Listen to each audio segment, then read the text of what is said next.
Assalamualaikum warahmatullahi wabarakatuh. Perkenalkan, saya Nur Aziza, BP 18110078 dari kelompok 1, mahasiswa S1 Akuntansi Universitas Dharma Andalas.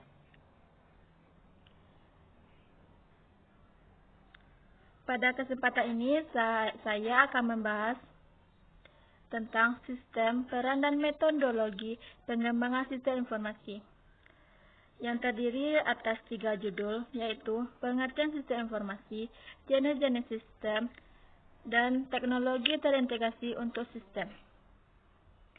Pengertian sistem informasi adalah sistem informasi merupakan kombinasi teratur dari orang-orang, perangkat keras, perangkat lunak, jaringan komunikasi, dan sumber daya yang mengumpulkan, mengubah, dan menyebarkan informasi dalam sebuah organisasi. Jenis-jenis sistem terbagi atas 7 jenis. Yang pertama yaitu Transaction Processing System, yang merupakan sistem pemrosesan transaksi adalah sistem informasi terkomputerisasi yang dikembangkan untuk memproses data dalam jumlah besar untuk transaksi bisnis rutin seperti penggajian dan inventaris. Jadi, transaksi processing system ini berfungsi di tingkat operasional organisasi. Transaksi processing system ini dapat dikatakan lebih efisien jika dibandingkan dengan cara kerja secara manual, karena tidak akan memakan banyak waktu meskipun harus dibutuhkan sumber daya manusia untuk memasukkan data ke sistem komputerisasi. Biasanya, hasil dari transaction processing system ini berbentuk laporan gaji karyawan, sales order entry, yang berguna untuk kebutuhan sistem informasi manajemen dan sistem informasi eksekutif. Jenis yang kedua yaitu Office Automation System and Knowledge Work System. Office Automation System yang disingkat dengan OAS mendukung pekerja data yang biasanya tidak menciptakan pengetahuan baru, melainkan menganalisis informasi untuk mengubah data atau memanipulasinya dengan cara tertentu sebelum menyebarkannya secara resmi di dalam dan terkadang di luar organisasi.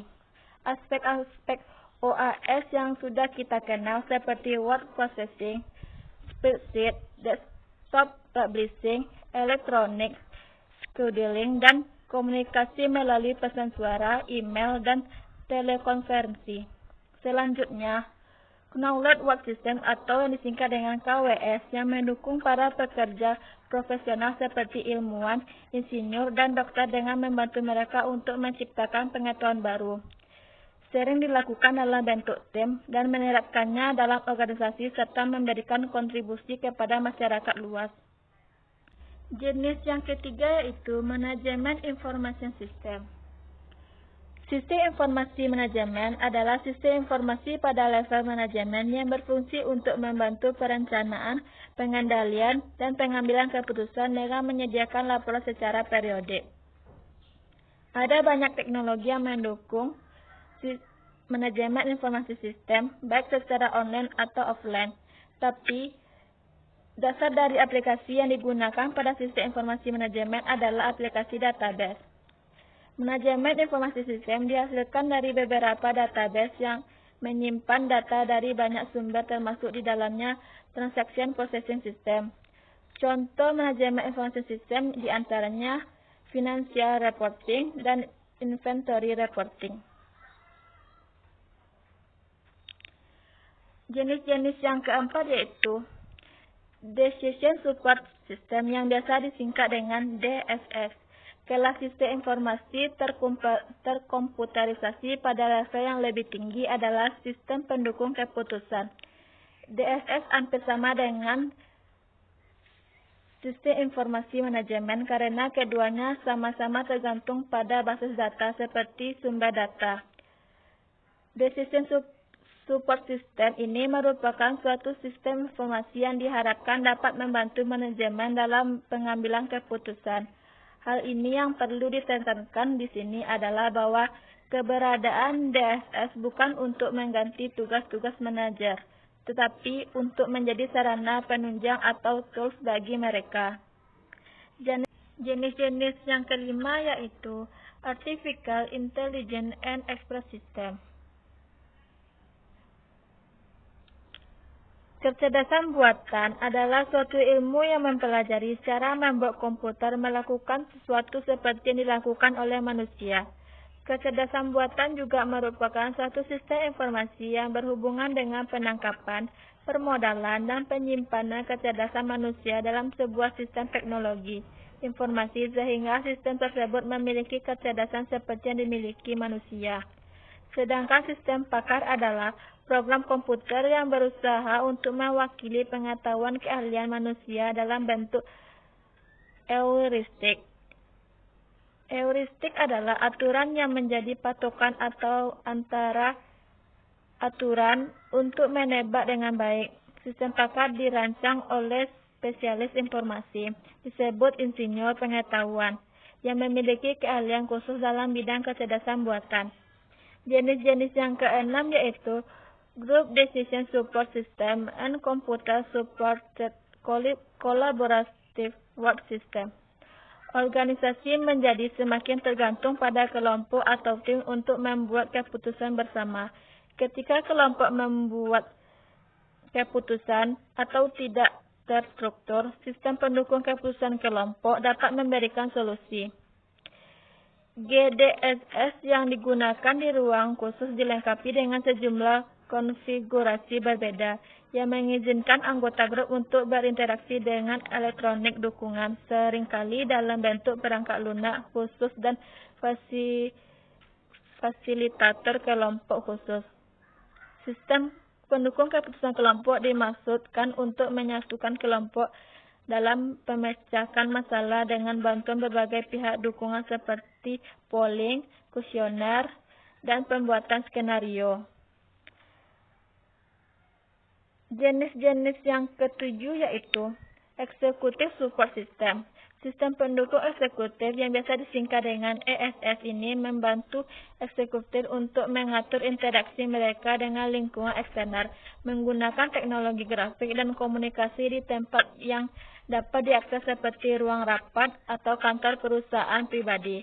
Meskipun Executive Support System mengandalkan file informasi yang dihasilkan oleh TPS dan MIS, sistem pendukung eksekutif membantu pengguna mereka mengatasi masalah keputusan yang tidak terstruktur dan tidak spesifik dengan menciptakan lingkungan yang membantu mereka untuk memikirkan masalah strategis dengan cara terinformasi.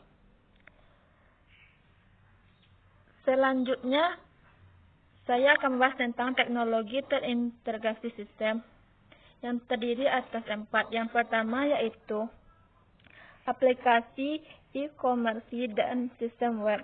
Ada banyak manfaat untuk memasang atau meningkatkan aplikasi di web. Yang pertama yaitu meningkatkan kesadaran pengguna tentang ketersediaan layanan, produk, industri, orang atau kelompok. Manfaat yang kedua dapat diakses 24 jam oleh pengguna. Manfaat yang ketiga, menciptakan sistem secara global sehingga terjangkau orang-orang di lokasi terpencil. Yang kedua yaitu Enterprise System. Istilah Enterprise System paralel dengan menginterpret web, informasi sistem dan juga Enterprise System, Enterprise Informasi System. Tidak seperti sistem informasi yang hanya fokus pada suatu fungsi, yaitu fungsi akuntansi. Enterprise System meliputi semua fungsi yang ada dalam suatu perusahaan. Enterprise System menyatukan fungsi proses bisnis dan informasi dari semua fungsi seperti pemasaran, penjualan, penerimaan kas, penjualan, pengeluaran kas, SDM, produksi, dan logistik. Karena mengintegrasikan semua fungsi yang ada, maka informasi yang dihasilkan oleh Enterprise System lebih berkualitas. Yang ketiga yaitu sistem for wireless dan mobile device. Para analis meminta untuk merancang sejumlah besar sistem dan aplikasi baru untuk para pengguna, termasuk untuk perangkat nirkabel dan seluruh seperti iPhone, iPod, atau BlackBerry. Seperti itu, analisis diminta untuk merancang standar komunikasi dengan jaringan nirkabel yang mengintegrasikan suara, video, perpesanan teks, dan email ke dalam organisasi internet atau eksternal. E-komersi nirkabel disebut sebagai M-komersi atau mobile komersi. Yang keempat yaitu Open Source System Software. Open Source adalah suatu istilah yang digunakan untuk software atau perangkat lunak yang membuka atau membebaskan source kodenya dapat dilihat oleh penggunanya dan membiarkan penggunanya dapat melihat bagaimana cara kerja dari software tersebut, serta penggunanya juga dapat memperbaiki atau mengembangkan software tersebut menjadi lebih baik lagi. Open source software ini sangat ditunjang oleh internet. Awalnya, open source diunduh dari internet lalu digunakan oleh orang yang memakainya dan dapat diperbaiki atau dikembangkan lagi jika terdapat kekurangan pada software tersebut. Dan hasil dari pengembangannya, software tersebut akan dipublikasikan ke internet lagi dan dapat digunakan oleh orang banyak. Pada saat ini sangat mudah sekali untuk mendapatkan open source software di internet. Salah satu software open source yang terkenal yaitu sistem operasi komputer Linux Mozilla Firefox. Sekian, terima kasih. Itu yang dapat saya sampaikan. Assalamualaikum warahmatullahi wabarakatuh.